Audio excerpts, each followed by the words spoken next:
Hello, everyone. Good morning. This is Taylor Jones from the Governor's Office of Business and Economic Development. Thank you for being here. This is our webinar and presentation / discussion about the recently effective accessibility standards for electric vehicle charging stations. We are live here in Sacramento from the California Division of the State Architect, and we have about 20-30 people in the room, and we have lots of people on the webinar from all over the state of California, and I know a couple people maybe from other states, so that's really exciting too. So big thanks for joining us today. We're looking forward to this discussion. On the webinar, everything looks functioning on my end, but folks on the phone or webinar, if you cannot hear us or something is wrong, please just send me a message in the chat box. I will be monitoring that the entire presentation. So before we get started, we just want to lay a few ground rules for our discussion and our webinar participation process because we do have a lot of people remote. The first hour of our time together today will be focused on a presentation by Ida Claire and Derek Shaw from the Division of the State Architect. During the presentation, we're going to have 3 natural pauses for questions throughout, in which we'll take questions on what was just covered. And then at the very end, we'll have a long discussion for the however long is remaining, hopefully close to an hour, that we can take questions on the entire thing. So for folks in the room, because we do have a large group of attendees here and on the phone, we'll forgo introductions for now, but if you ask a question, please just state your name and organization so we know where you're from. And folks on the webinar, we're going to keep everyone's voice muted, again, due to the large number of people attending. But if you do have a question, please type it in the chat box and send it to me, and we'll read it aloud for the room. We'll also try to repeat the questions in the room because the mics are only up here at the front, so you're welcome to come up and ask it, or Tyson and I can repeat the question.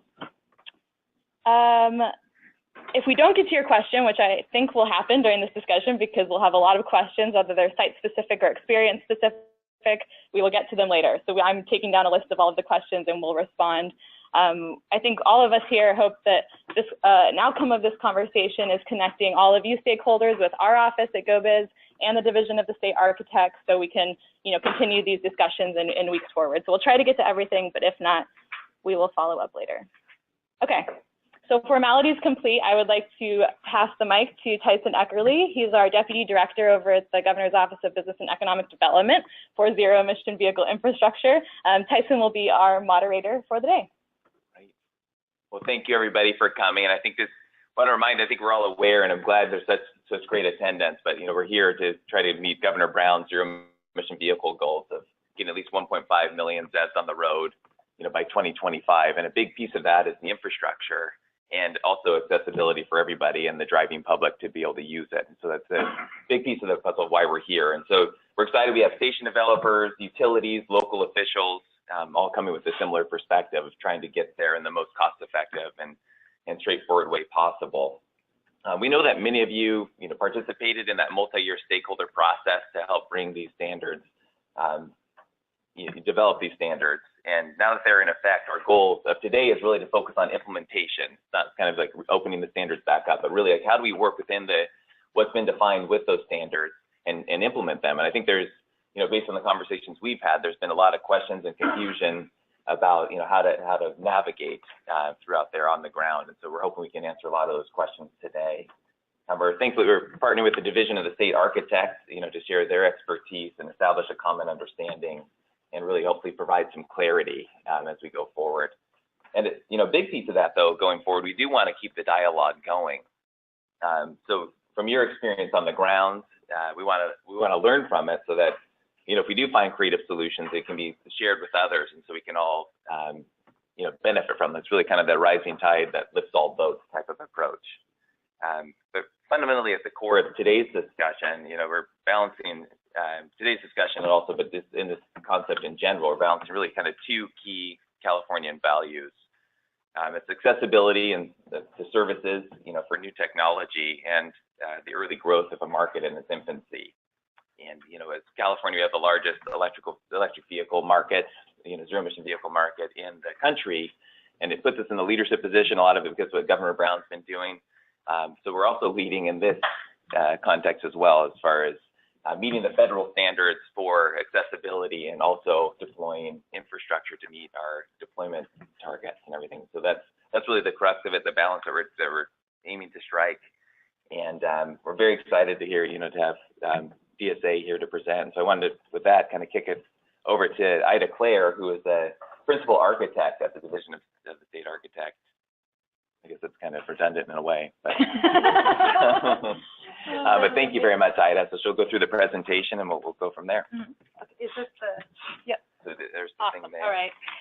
Hello, thanks for coming today. We're really excited to have this presentation for you and assist in getting you familiar with the EV charging regulations in California. I'm Ida Clare, Principal Architect here at the Division of the State Architects. I am joined today by Derek Shaw, Senior Architect in the Access Codes and Standards Division. We have the authority, the Division of the State Architect Access Codes and Standards Unit has the authority under Government Code 4450 to provide accessibility regulations for public accommodations, public buildings, commercial buildings, and public housing. And so when we write those regulations are placed in Chapter 11B of the California Building Code. Today's discussion is an overview of the requirements.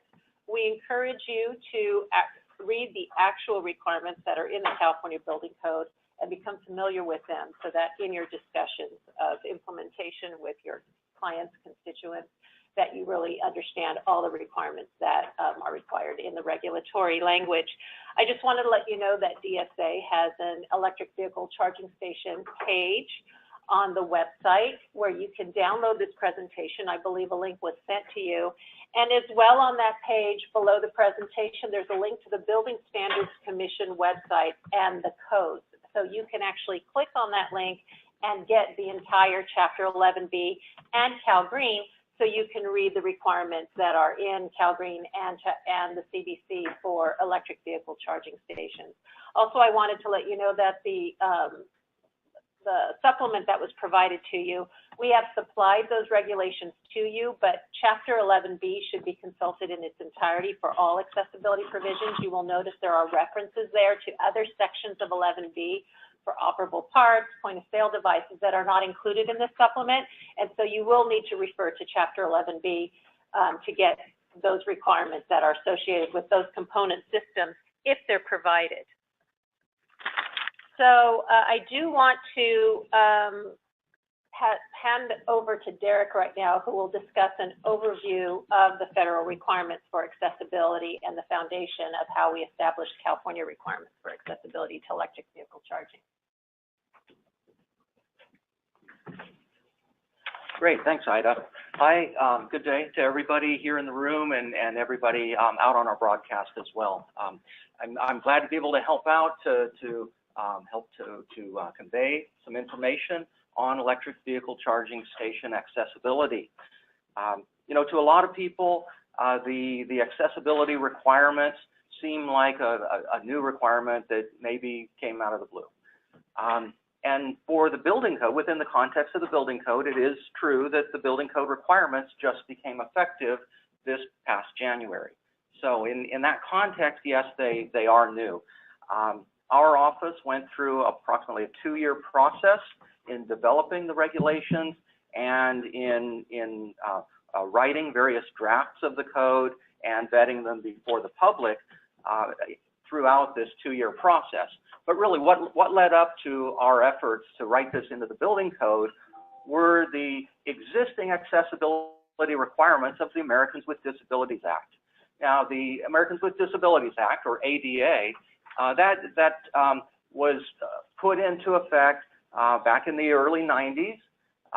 The ADA includes standards, construction standards for accessible design, and these construction standards generally apply to all types of public accommodations, and that's privately owned facilities that are open to the public in general, and also to governmental facilities.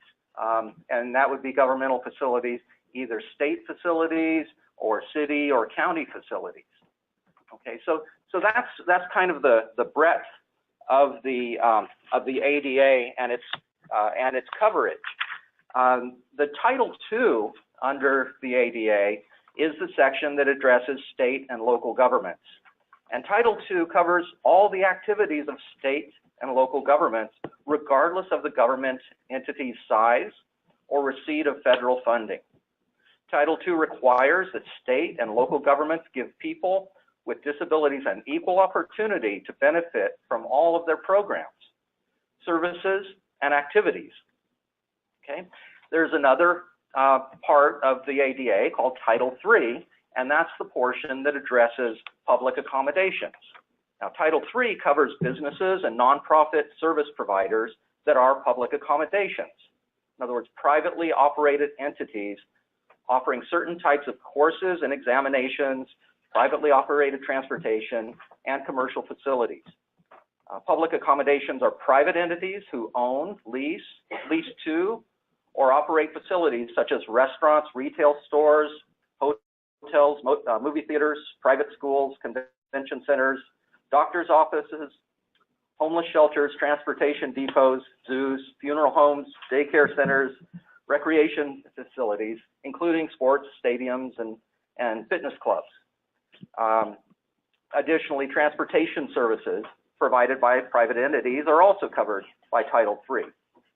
Okay, so you can see that Title III of the ADA has quite a broad scope, and it has been in effect, as I say, since the early 1990s.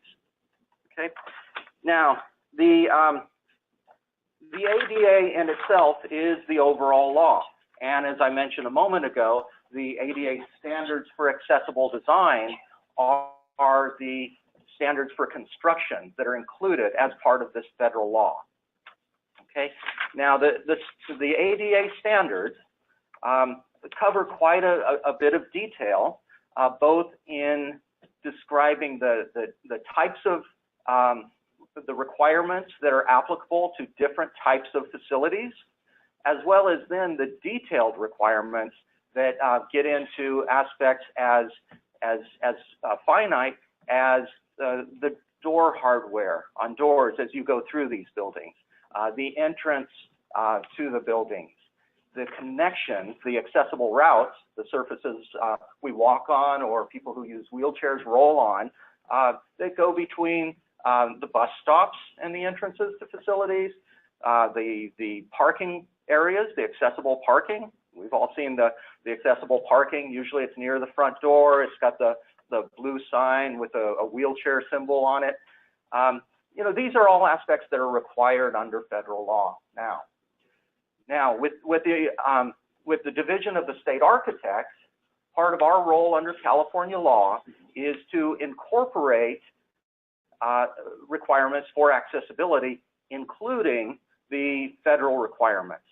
Now, the federal requirements that we look to from our office are primarily those that are in the ADA standards for accessible design. Now, the broader coverage of the ADA as a law extends much more generally, okay? And in general, what that tells us is that where a governmental entity is providing a benefit, it could be a program, it could be a service, that they have to do so in an accessible fashion. This has been federal law since the early 90s, as I mentioned. When we're in public accommodations, you know, the commercial facilities and the other long laundry list that I was speaking of, that they need to provide their goods and services in an accessible fashion. So when a store provides shopping, they're providing goods and the availability of these goods to people who have various types of disabilities is required under federal law. Okay, and so the overall legal structure of the ADA has covered all of these different types of goods and services, as well as benefits that are provided by governments. This would include the electric vehicle charging. Now, typically, electric vehicle charging, you're going to run into that either being provided by a governmental entity, and so they're covered under Title II of the ADA, or it's going to be being provided by a private entity, like a store or a shopping center. And so that has already been covered under Title III of the ADA. Now, what becomes a little bit tricky is how to apply these overall requirements to the construction of EV charging stations. Okay, the ADA standards, the construction standards under the ADA, they don't mention electric vehicle charging stations at all. It's no surprise. The ADA standards were crafted and passed back in 1990 originally, and really there just weren't too many electric vehicles at that time, let alone a broad network of charging stations that we see now being deployed throughout the state, throughout the country, and throughout the world. But nonetheless, conceptually, they were already covered by the federal standards. So there have already been obligations to provide accessibility at these facilities which provide electric vehicle charging, either through the government or as a public service, through the private entities. Now, how is this addressed currently under the federal standards? Well, it's a little bit murky, but the courts have given us good reinforcement to the general concept that's provided in the ADA, that where the goods and services or the governmental programs are provided, that accessibility is required. Now, the ADA standards address a lot of very specific construction requirements, as I mentioned, but they don't mention electric vehicle charging stations. Now, typically, the opinion of the Attorney General under the Department of Justice, the U.S. Department of Justice, is that where a covered, where a government is providing a program, or where a public entity is providing goods or services, that even if it's not covered under the standards for construction, the ADA standards, that nonetheless, that the owners or the government entity has an obligation to provide accessibility in some manner. Okay. Now, a lot of times that comes about by comparing the construction standards under the ADA standards and looking for elements that are similar to an unregulated and unmentioned element, such as electric vehicle charging stations.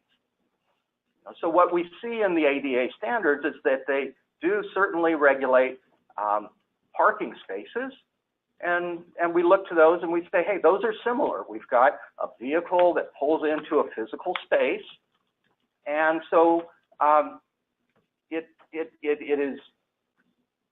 it is likely that a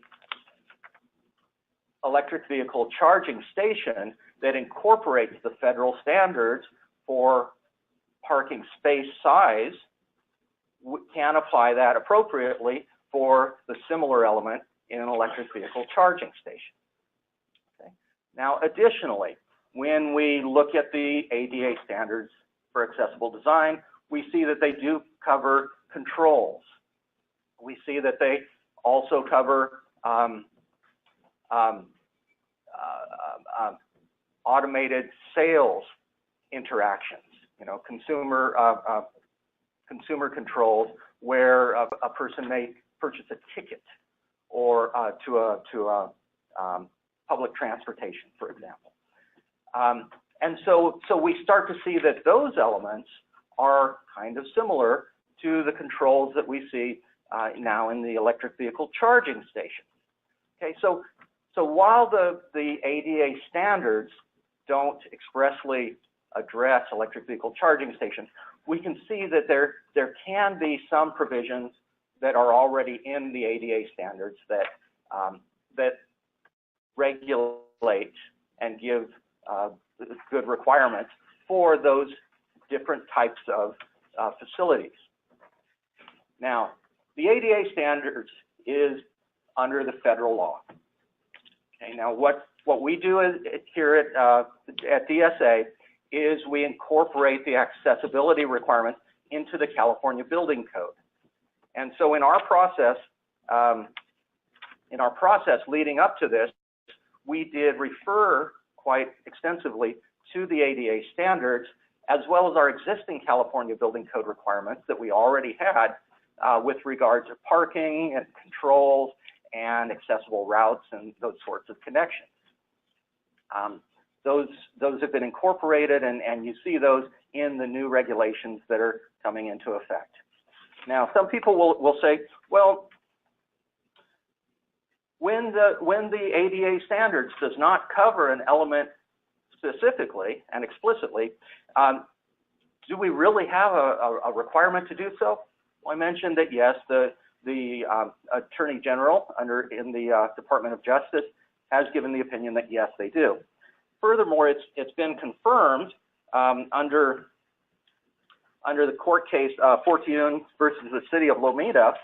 Now, this is not with regard to electric vehicle charging stations, but I think you can get an idea of the kind of obligation that the courts see for elements that are not explicitly called out in the federal ADA standards. Okay, and I'll just go ahead and read a little excerpt here. I think this is also in the package that was emailed out earlier. But in Fortune versus City of Lomita, the Circuit Judge Paez said that in this case, we must decide whether Title II of the Americans with Disabilities Act requires local governments to provide accessible on-street parking in the absence of regulatory design specifications for on-street parking facilities. We hold that it does. And then in conclusion, in that same case, they say that the text of the ADA, the relevant implementing regulations, and the DOJ's interpretation of its own regulations all lead us to conclude that public entities must ensure that all normal governmental functions are reasonably accessible to disabled persons, irrespective of whether the DOJ has adopted technical specifications for the particular types of facilities involved. Accordingly, we hold that Fortune has sticking with it. And so, anyhow, so you can see that legally we do have this concept of an obligation, even absent the specific technical requirements. In this case, they were talking about parking, but I think that very logically you can use that to understand the relationship then for accessible electric vehicle charging stations. Okay, and I think with that, go ahead and turn it back over to Ida, and I'll be back. Thank you, Derek. So what's important for what Derek has covered is really a basic understanding that accessibility to electric vehicle charging stations is not optional. It's not optional under the federal standards. It's not optional now, obviously, under the state standards. What's very important, and you can also find in your supplement, is that a determination by the United States Access Board, the only guidance that they have provided on electric vehicle charging at the federal level is included in your supplement. It's one page. It's an example graphic. Those are not, that graphic is not regulatory. They're giving guidance and idea because there are no regulations in the standards. And so what's important to gather from that is one very, very important element that we have based our standards are. Charging is not parking. While a vehicle needs to be parked to charge, they are treated separately because charging is a service that a consumer is acquiring, just kind of like that bottle of shampoo. And parking is you need to arrive to the site in order to exchange and obtain those services. And so when individuals ask us, well, why can't we just put a charger at an accessible parking stall? Well, California law under the vehicle code restricts use of the parking stall, the accessible parking stall, for an unlimited amount of time and to individuals with a placard, generally free of charge, okay? And so you can imagine that if a charger is placed at an accessible parking stall, they do not have to have an electric vehicle. An individual with a disability that owns a parking placard does not have to have an electric vehicle to park there. So if an individual who does not have an electric vehicle parking there, individuals with disabilities who have electric vehicles have no access to charging because the other space requirements that are there do not provide the required access. And so in order order for equity, and as stated by the United States Access Board, you do have to treat them differently.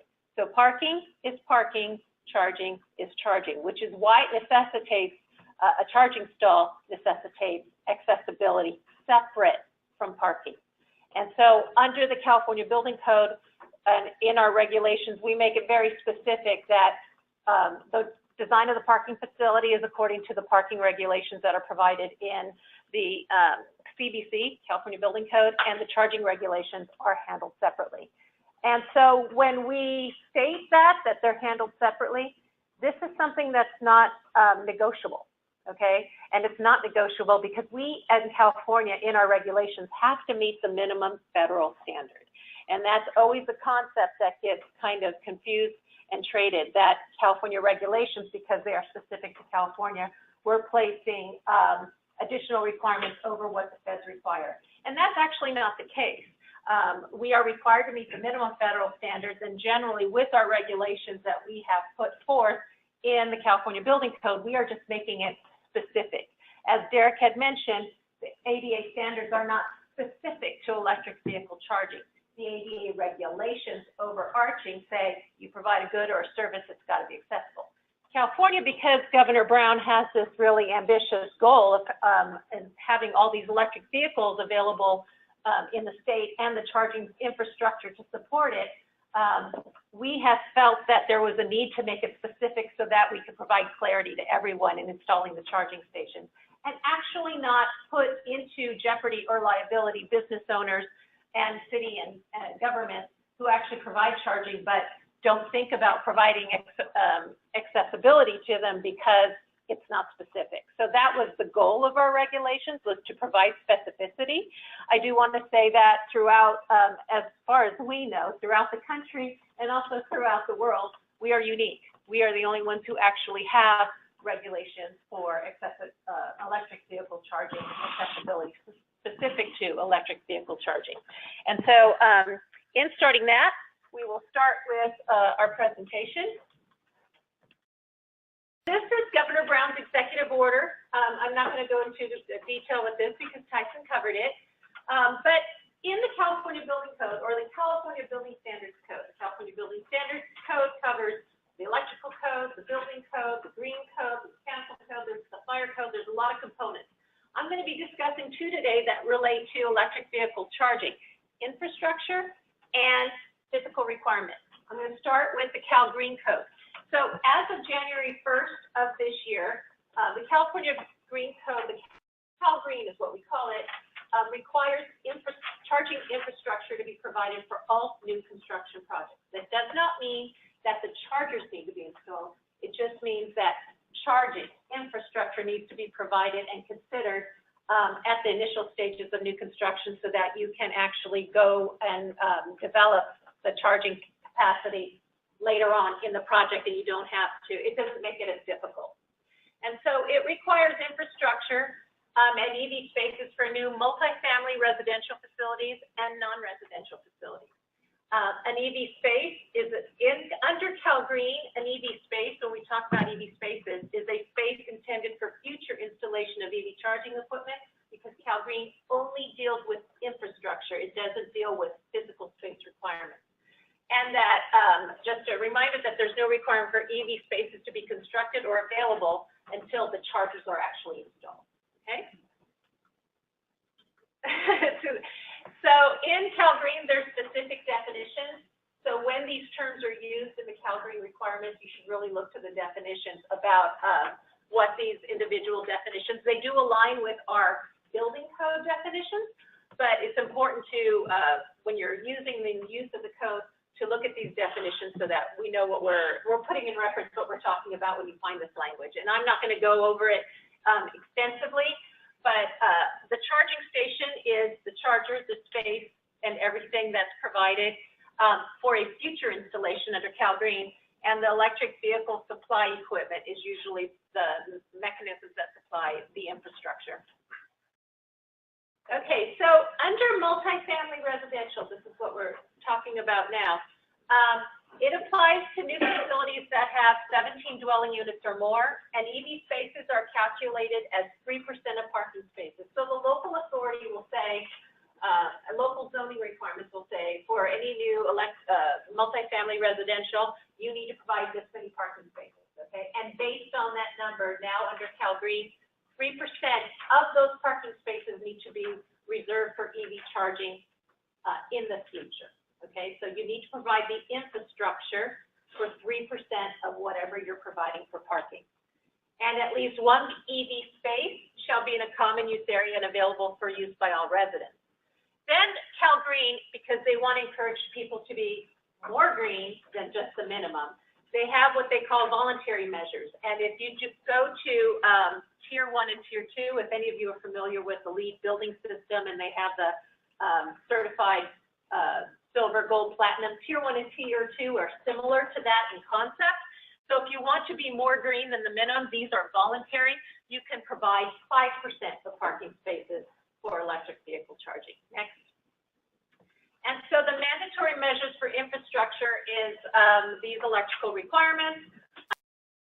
So the EV spaces, as they are designed, when EV chargers are installed. So in private multifamily residential facilities, now this means owned by a private owner. Under the building code, residential facilities are covered in 2 different sections. Chapter 11A deals with privately owned multifamily residential facilities.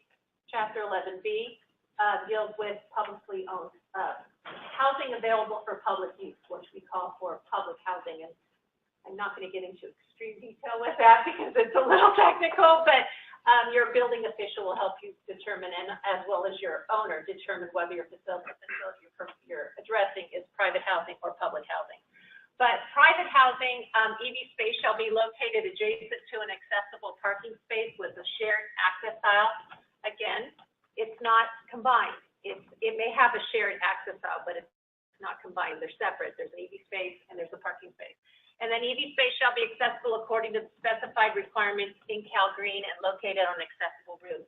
So in privately owned multifamily housing, there's minimal requirements specified in Cal Green for the space size. They are not in Chapter 11A. They may be coming in Chapter 11A in future code cycles, but right now they're handled 11B. In multifamily public housing facilities, EV spaces shall be provided in a public use and or common use area and accessible according to 11B scoping and technical requirements. Those are the regulations that we write, and so when it's a public housing facility, you follow Chapter 11B regulations, which are very specific, as we will discuss today. Next. Okay, so Cal Green gives us a table to determine for non-residential. So we just covered residential. Now this is your commercial facilities, this is your city parking garages, this is non-residential Cal Green measures. And they base the electric vehicle spaces required on this number. So if you have 0 to 9 parking spaces, you need to provide, sorry, I take it back. If you have 10 to 25 parking spaces provided, you are required to provide the infrastructure for 1 EV space. And then the number proceeds ahead of that. If you have over 201 parking spaces in any facility, this is new construction, you need to plan for 6% of spaces to be allotted for electric vehicle charging. Again, Tier 1 and Tier 2 are voluntary measures that just allow you to say you want to be more green, you would provide more spaces. But the minimum required, their mandatory measures are 6% parking. Next. And so the mandatory measures in Cal Green tell you the type and location of the electric vehicle service equipment, and then again, the electrical requirements that are provided for non-residential construction. Next. And then, of course, the design of the electric vehicle charging stations, which is the space in the charger, are according to the requirements that I will now describe. And that's in Chapter 11B. It's divided into scoping and technical requirements. And these are the sections where you can find them, which is the excerpts that we have provided you today in the supplement. Next. Okay, so when you're planning electric vehicle charging, it's very important to take into consideration how your site will be used. And I just want to state that under electric vehicle charging, because it is a service and it's not parking, the accessibility parking require accessible parking on the shortest accessible route. That's why you always find them near the entrance. Electric vehicle charging stations are not required to be on the shortest accessible route. They are required to be on an accessible route, but they are not required to be near on the shortest entrance or closest to the entrance. You can take into consideration other site and topography conditions or proximity to electrical vehicle service equipment. You can take all those considerations as to where you are locating your electric vehicle charging stations on a site. What's very important, though, is there must be a connection to the entrance of the building if it's serving the building. There must be an accessible route from charging to the facility entrance. It's just not required to be closest to the entrance. Next. So we covered the federal requirements. Derek did briefly. To be specific, remember I said that private multifamilies in Chapter 11A, you would actually have to look at, the Fair Housing Act requires accessibility, but it doesn't address electric vehicle charging because those requirements haven't been amended since 1988. And so you can look to the ANSI standard because that is the safe harbor for the Fair Housing Act if you want to determine how to address accessibility in private housing, okay? Next. In public housing and state and local government facilities and public accommodations and commercial facilities, Jared covered that access to goods and services is required. Next. And so we covered this early, Derek covered this, and I don't want to rehash it because I know that there's time constraints and I want to allow for your questions. But when you read this, this is just a reminder of the requirement of providing access under the federal requirements. Next. And so therefore, California provides access under 11B, and those requirements are specific. And this is our mission and why we do so that the clarity is there. And we actually protect you and we protect your clients in making sure that access is provided. Next. And so in addressing how we came up with our regulations, what's interesting about our regulatory process is very similar to that of the federal government. And it requires an outreach to stakeholders. So we started out with contacting a group of stakeholders, and we met regularly. I believe there was 8 meetings, Derek, where we discussed how are we going to provide access. And those stakeholders include individuals with disabilities, disability advocates, access professionals, building officials, architects, state agencies, charger manufacturers, electric utility companies, building industry representatives, and EV advocates. So a really wide, diverse group participated in developing these regulations. They are not done in a bubble by 3 or 4 of us in a state agency. We actually have a very open, transparent public process. We use a task force model for our stakeholder discussions, where we gather together individuals and just discuss what the options are, how we are going to handle it. From there, and those discussions, DSA writes the regulations. From there, we actually have to present them out for public comment again. So once the regulations are written, the public can provide comments on those, and we have an open comment process. And then once the comments are received and addressed, then we actually present our regulations to the Building Standards Commission, and they are adopted. So they were adopted last year, January 1st of last year, and they are now in effect as of January 1st of this year. So again, these regulations are not voluntary. They're not a good idea. They're not guidelines. They are regulatory, meaning this is the way you provide charging, accessibility for charging in California. Now, as I stated before, other states do not have regulations. They're just using ADA guidance because it's not specific. But because we have such a formal process, the ADA considers a requirement of equivalent facilitation. And so knowing that California has gone through an excessive vetting process and stakeholder process to arrive at the regulations, other states can actually use California requirements as a guideline. It's not regulatory to them like it is in California, but because the process is so intensive that it could be equally considered as equivalent facilitation of providing the guidelines, and it kind of allows somewhat of a safe harbor that you're addressing accessibility in a manner that's really been seriously considered. So that's the benefit that our regulations actually provide beyond California. It's very important because under the federal guidelines, they only develop the it takes about 20 years for them to amend their standards. So the process to amend the 2010 standards started occurring right after 1990. So right now they're amending standards and probably won't issue a new amendment till 2030. Or yes, 2030, because it takes about 20 years. So until then, other areas, other states are trying to figure out how to provide accessibility, but California makes it specific. Next. And then, of course, this is just the timeline of the development of the regulations, but what's important is that they're effective now. Go ahead. Thank you. So now we're going to talk about accessibility regulations in specific.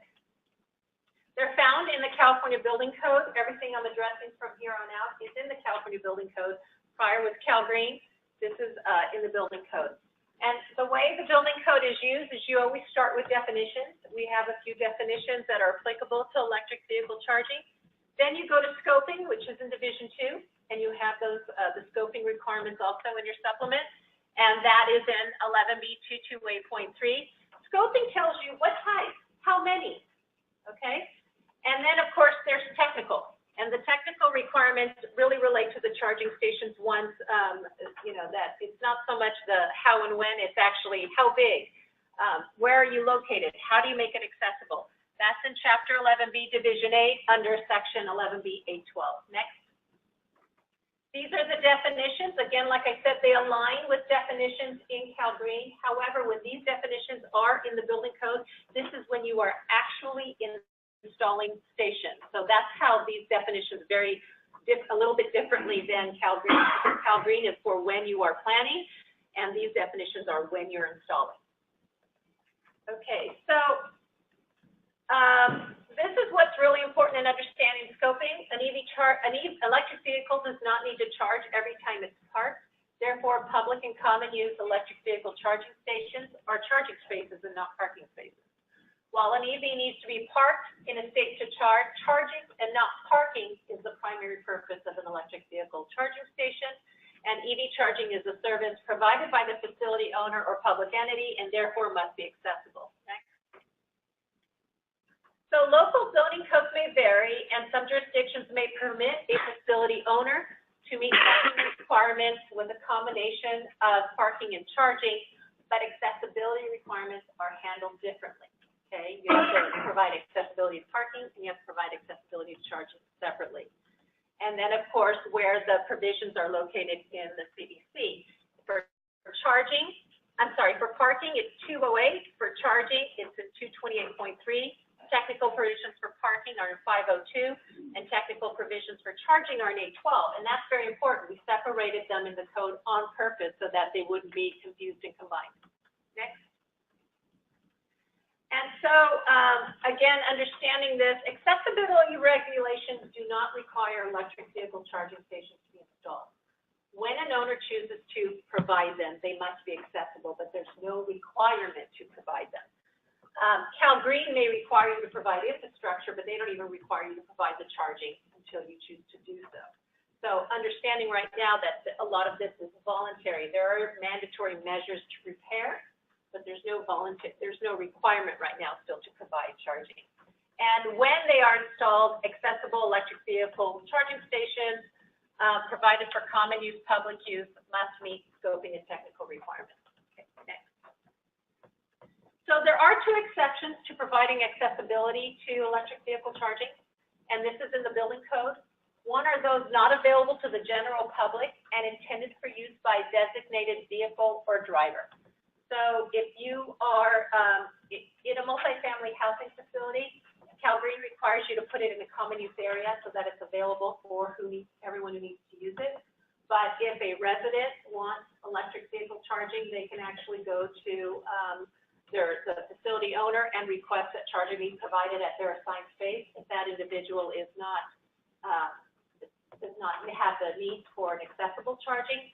As long as it's assigned to a specific individual, then it wouldn't need to be accessible. The same for an employee. If that space is assigned specifically for one employee use, then it would not need to be accessible. If it's available for public use or common use, it would need to be accessible. covered both of those. And obviously private fleet vehicles. So if a company has electric vehicle fleet and they store them overnight, that's considered a storage facility, not a parking facility. And so therefore it wouldn't need to be accessible, or accessible spaces wouldn't need to be provided. Next. Okay, so remember under Cal Green, we talked about infrastructure needs to be provided and it's based on the number of parking spaces. Now when we go to Chapter 11B and we're actually installing the spaces, this table is based on the number of electric vehicle spaces.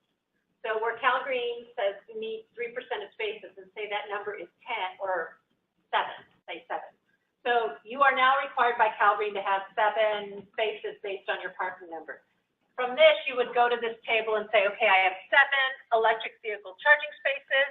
That means I require 1 accessible van, 1 standard accessible, but no ambulatory. So this is how you use this table. The tables are handled differently under Cal Green. It's based on parking. Here, it's solely treating the electric vehicle charging station number. And what's important is that where an EV charger can simultaneously charge more than 1 vehicle, the number of electric vehicle charging spaces is considered to the number of electric vehicles that can be simultaneously charged. Sometimes a charger has 2 connectors and serves 2 spaces. It's not based on the number of chargers, it's based on the number of spaces it can simultaneously serve. If they have 2 connectors and they don't serve 2 spaces, the charger is only given an option of the charge level, whether it's a charge level 2 or charge level 3, but it only serves 1 space. That's considered 1 space, not 2 spaces. So it's important to address how much the charger can simultaneously charge and the space that you're provided to base this number. Next. Okay, so when new charging stations are added to a site with existing charging stations, the total number of new and existing is used to determine the number of the accessible. So we have stated that our electric vehicle regulations are applicable after January 1st of this year, which was 2017. And there are many electric vehicle charging stations installed, many of which did not provide access or did not address access. These regulations do not require you to go back and make those accessible because the regulations were not in effect. What should access have been provided? Yes, as we discussed, but our regulations under the CBC only address from January 1st of this year new construction and alterations.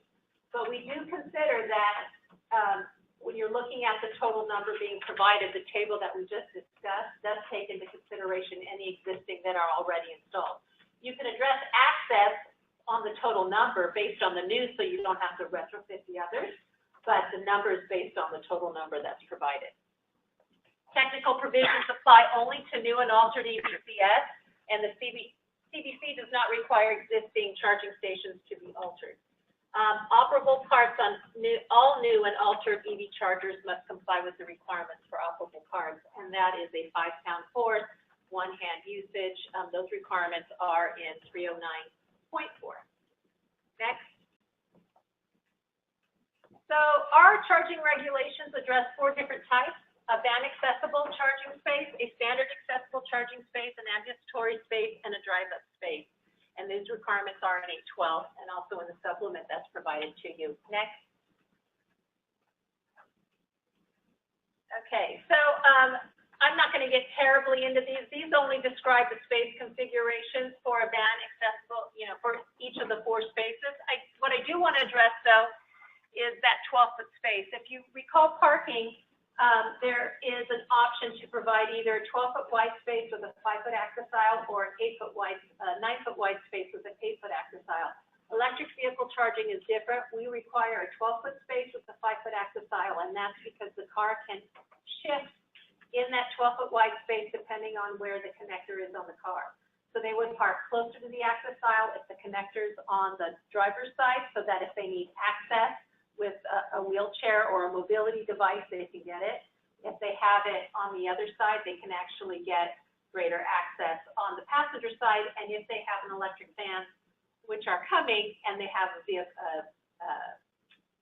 chair lift in the van, then you have the 8-foot access aisle while parking closer to the left. So it does allow for flexibility. In that model that you have under the federal standards that you have in your supplement, you'll see that there's 2 access aisles with a narrower space. We just really mark one access aisle and allow that flexibility within the 12-foot space, but the space requirements are similar. Next. The standard space is typical to a standard accessible space, 9 by 18 with a 5-foot access aisle. This can be shared, so you can have a 12-foot wide van space, a 5-foot access aisle, which is required to be on the passenger side for a van space, but your next space could be 9 feet wide, and the access aisle can be on either side. So they could share an access aisle to have 2 accessible spaces. Next. Ambulatory accessible space. This kicks in when 26 or more EV charging spaces are provided. It is a 10-foot wide space that just gives a little more width for those to have a little bit more room to maneuver around a space if the accessible stalls are occupied. And so we take that into consideration to consider that we are trying to provide more use to accessible EV charging, because obviously if you need to charge, you're kind of stuck if you don't have that access. So we're trying to provide more access. And not all individuals who have a flat card have a wheelchair. I mean, many have other types of mobility devices that they need a narrower space where they can negotiate, but a little bit more wider than perhaps a standard parking space might offer. Next. And then a drive-up EV space is similar to a fuel pump. This is really when you'll use your level 3 charging that you can charge a fast amount, and you're usually waiting where you're charging. So similar to a gas station, you can drive up and charge. You're not necessarily going anywhere, but waiting for it. And so we call that the drive up. It is in our definition, it is limited to 30 minutes maximum. So the design of the space is intended to be somewhere where there's a quick turnover and transfer. Next. And so these are more technical requirements. Having the no parking in the access aisle, which is similar, and that the markings on the vehicle surface say EV charging only. What's important to remember is that under parking, everyone's familiar with the ISA that's on the pavement marking. That is not provided in electric vehicle charging, because under the vehicle code, when the space is marked with the what we call the international symbol of accessibility, the blue square with the wheelchair symbol, when a parking space is marked with that, it is reserved for exclusive use and all day unlimited parking under the vehicle code. And so we can't use the same markings because in electric vehicle charging, it is not, we can actually set time limits. And so we can't mark it the same as we would parking. Plus the visual helps in determining that this is for charging, this is for parking. So on the accessible electric vehicle charging stations, the surface markings say only electric vehicle charging only. They don't have an ISA. Next. So there are accessible route requirements. An accessible route shall be provided connecting the EV space to the charger. That makes sense, right? That could be accommodated if it's up higher on a curb ramp, or it could be on the same level, but it needs to be a route that can be used by a wheelchair user according to the requirements in the code for what we call an accessible route. They need to be designed so that the cables don't obstruct the accessible route. So we do have a little bit of design flexibility where we show the chargers in the graphics, which you'll see in a minute coming up. Those are not where the chargers are required to be located. So that's just a representative example of visual requirements of how a space could look meeting the requirements, and try to convey the requirements in a graphic form, but it's not exclusive. Where the space may be required and is regulatory, the location of the charger is not.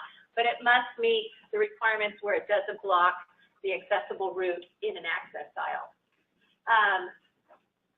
Electric vehicle charging stations that serve a particular building or facility shall be located on an accessible route. Remember, I said it doesn't need to be the shortest, but it does need to connect. And then where they do not serve a particular building or facility, they shall be located on an accessible route to an accessible pedestrian entrance. And to think about this, this is like your city parking structures or city parking garages, which they don't serve a building, they just serve the city, the downtown area. Those, since they don't have an accessible entrance to a specific building, they do need to provide an accessible route to exit the structure and get onto the sidewalk. Okay, next. A little bit about the chargers. Operable parts and charging port storage shall comply with the requirements for a clear floor space. That means that an individual who's using a wheelchair needs to be able to wheel up to the charger and have a clear floor space free of obstruction that's level, that they can actually use the parts and operate the parts.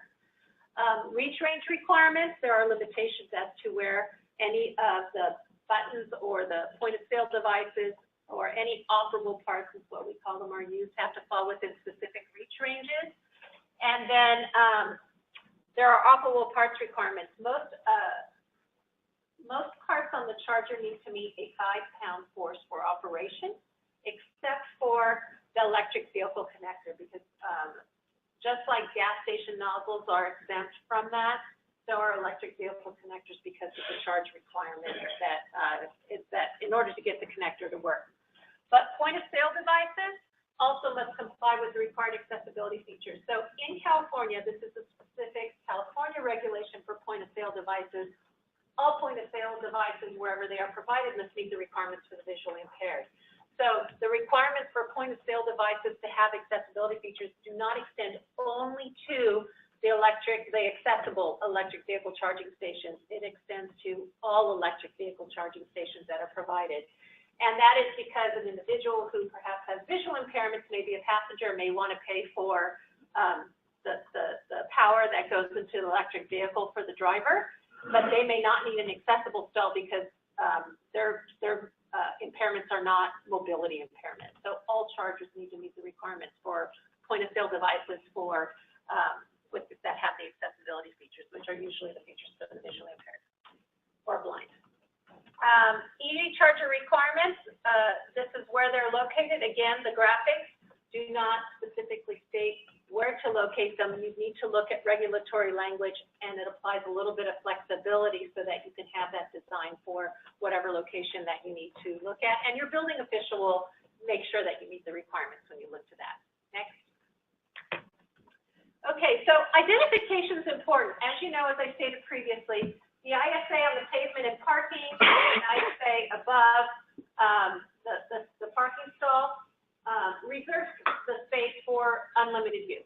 And we have already stated that for 4 or less charging stations, they are not reserved. So you provide the space requirements, but there is no signage that requires then the space to be reserved exclusively for individuals with disabilities, okay? Once you hit 5 charging stations, the van accessible space is reserved for those with the placard, and that's when it has the ISA at the front of the stall. Remember, no pavement markings, because that would make it a parking space, but the ISA at the head of the stall reserves it when you provide 5 or more. But when you have 5 or more, it kicks in another standard accessible space. That one is not reserved. So at that time, you still have that one flexible to be used by everyone, but the van accessible one would be reserved. Next. And then, of course, when you hit 26 or more, all accessible spaces that you have provided are reserved, and then you kick in a ambulatory space. And the ambulatory spaces are never required to be identified as accessible. You'll just see them as wider spaces and so everyone can use them. And then, of course, the drive-up EVCS, while it needs to have level areas so that people can maneuver around it, there's no striping, there's no signage for a drive-up EVCS. There are requirements for accessibility, but you don't really notice that they have any physical characteristics of an accessible stall, because it mostly extends to being able to provide an accessible route to the charger and a level area, and space requirements that are unmarked. Next. Okay, these are just a little bit about the signs that are provided. The van accessible stall does have to have a van accessible signage requirement once it's 5 or more and reserved. Next. Okay, so understanding that charging limits. Parking is unlimited. You can apply charging limits to an electric vehicle charging station, even the accessible ones, if it's usually if it's signed by the local ordinance. So you do have to check what the local ordinance requires in doing that. Next. And then now we just give a little bit of graphics on these sample layouts. So this is when you are having 2 electric vehicle charging stations. This is one that's available for use by all. There is no width requirement, and there's no signage requirement. This is the accessible one. We do have a width requirement, an access style depth requirement. It must say EV charging only, and then an accessible route to get to the charger. Again, the location of the charger is representative. It can be located farther back. It can be located, you know, you would play with that, and as long as you meet the requirements. Next. This is when you have size. So here is the van accessible space. It's reserved with the sign. Here is the standard accessible space. That's why it says EV charging, but there is no signage, means it's available for use by all. It does have width requirements, and it does have the access style requirements, especially the no parking. But these other stations are not regulated in the accessibility provisions. They're electric vehicle charging stations, but those requirements are by local ordinance, if they have any. Next. And then, of course, when you hit 26 or more, so this is kind of cut off. We're obviously not showing 26 spaces here, but this illustrates the van accessible aisle with the reserved sign, the standard accessible with the reserved sign, because remember, 26 or more, all that you provided accessible are reserved. And then, of course, an ambulatory, which is not reserved, but it does still say EV charging, and it's just a little bit wider. Next. And so I'm going to pass this on to Derek right now. We're almost done with our presentation. I addressed really a lot of new facilities, and those are easy to address these requirements because you're starting from scratch. But we do have some requirements in the building code that address when you put EV charging into existing facilities, and I'm going to pass that on to Derek. Okay, so the next portion that I'm going to address is what happens in an alteration. An alteration is an alteration of an existing facility. And the term facility, you know, more specifically can address the EVCS facility, but in other parts of the code it addresses more broadly the facility, such as a site or a building. Okay. However, for the purposes of electric vehicle charging, when we see in the requirements of section 11B-202.4 that when alterations are made to existing buildings or facilities, an accessible path of travel, and that's a term of art, an accessible path of travel to the specific area of alteration or addition shall be provided. Okay. Now, path of travel as a term of art includes not only the accessible route to get there, but also toilet rooms that serve the area of alteration, telephones, the entrance to the building facility that serves the area of alteration. Okay. Now, if we can go to the next slide, please. And so, okay, so I've addressed this. I can go to the next slide. Now, there is an exception, and this is going to be really critical for EV charging. When you install new charging stations at existing facilities where vehicle fueling, charging, parking, or storage is a primary function, then the path of travel improvements are limited to 20% of the cost of work directly associated with the installation of EVCS. Okay, so that means in those cases that you are required to spend, if necessary, to bring them up to current code requirements, up to 20% maximum of the cost of the installation of the alteration, the installation of EVCS in this case. Okay. Now this is only going to apply then where the EVCS is in a parking structure or some other facility where the primary use of that facility is for fueling, charging, parking, or storage. Okay. Now, where you have an alteration where the new EVCS is being installed in a location where the primary function of the overall facility is not fueling, charging, parking, or storage, like at a shopping center, at a business office,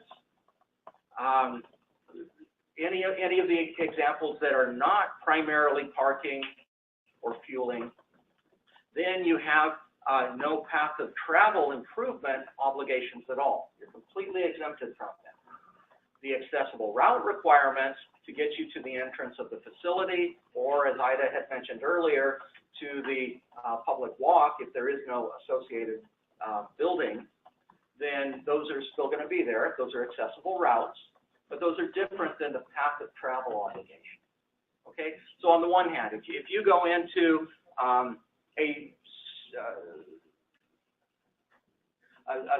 city parking garage, okay, now a city parking garage, if it stands alone, then that is the primary function of that space, is parking. Okay, so that's gonna fall into this first bullet point here, because that becomes a primary function for parking. Okay, so in this case, you do need to provide improvements to the toilet rooms if there are any provided. If there aren't any, you don't have to build new toilet rooms. But if you have toilet rooms there, you need to make sure that they're accessible and that the accessible route extends to those areas as well. If, on the other hand, you're installing in a parking structure that is associated with an office building, now on that site, the office building conducting business is the primary function of that site, and it's not parking. Parking may be provided, but generally that's provided to support the primary function of conducting business in your office building. So in that case, you get the full exception, and you have no path of travel obligation in that case. Okay, and please make note of Section 11B 202.4 Exception 10. That was written specifically for electric vehicle charging stations and their installation. We can go to the next, please. Okay, so we've written our scoping provisions inconsistent with the guidance from the U.S. Access Board. I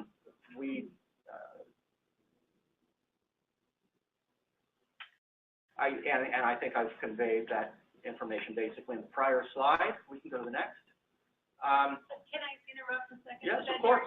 What that basically said is that when you have an improvement in an office building and that you provide both on your site, you have both charging and parking, that parking is a site arrival point, so an improvement in that office building may trigger improvements to the parking area, but it will not trigger improvements to a charging station area for a project that occurs within the building. Path of travel is applied to all alteration projects under the California Building Code, which are those elements of path of travel from the site, from parking, from bathrooms.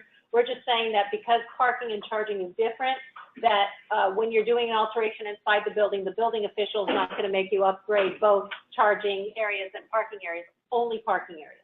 So that's also an additional exception. Yes. Sorry, I wanted to clarify that. Yes, that's incorporated. Yeah, that's great. Thanks, Ida. You're welcome. That was what that slide was about. It's just a little confusing to read it. Okay. Now, all alterations under the building code, alterations to existing facilities, they are subject to technical infeasibility, and you'll see that in Section 11B-202.4. What that does is it tells us that the alteration has to comply with the requirements of the code. And if they can't comply with the requirements of the code for the purposes that would be determined to be a technical infeasibility, that's determined by the building department. So again, it's good to work with the building department early in your planning stages.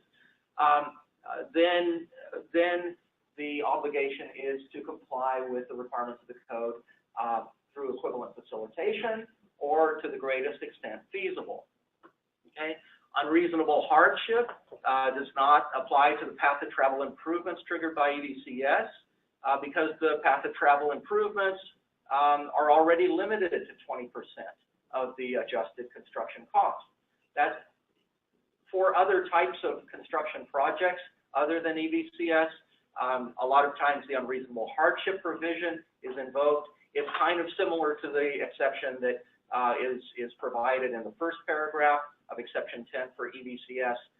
So you can't pile one exception on top of the other. Okay. For EVCS, look to exception 10. Okay. Thank you. Okay, we can go to the next one. Thank you. Can I just add a little bit to that? So just to make it kind of in layman's language, when you're thinking of technical and feasibility, it's something structural and physical that prevents you from installing. When you're thinking of unreasonable hardship, it's when you're addressing path of travel that costs are prohibitive because the cost to provide these improvements are greater than the cost of the project. Your building official will help you interpret those requirements specifically, but there are terms that are defined in the building code, so look to the building code to determine how they're used and to consult your building official because we know that they're quite technical. Sorry, I don't mean to keep interrupting, but I'm trying to address. I think that's great, and that's exactly where we are. Here we include the definition of technically infeasible here, and so you can review this, but as Ida said, it means in an alteration it has little likelihood of being accomplished because existing structural conditions require the removal of load-bearing members. You got a column in the way, you can't do anything about it. You can't move the column. You could re-engineer it, but that's very, very extravagant in cost. So you're not required under the building code to go that route. Because, and this might apply more to EVCS, because other existing physical or site constraints prohibit modification or addition of elements, spaces, or features that are in full and strict compliance with the code. That might include legal limitations to construction. Maybe you've got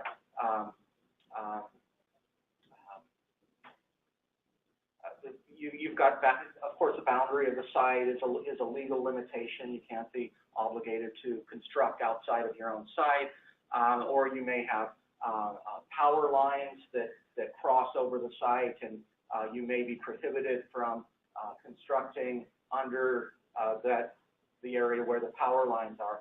So these are some examples of legal constraints that might impact your projects. Next slide, please.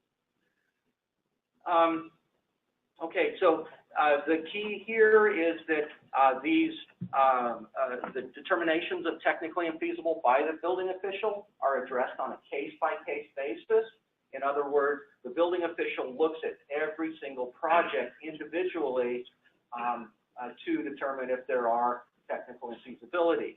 Now, most building departments will require the applicant to say, hey, building official, we've got an issue here. We think this is a technical infeasibility, and these are the reasons why we believe, the substantiation that we believe this is a technical infeasibility.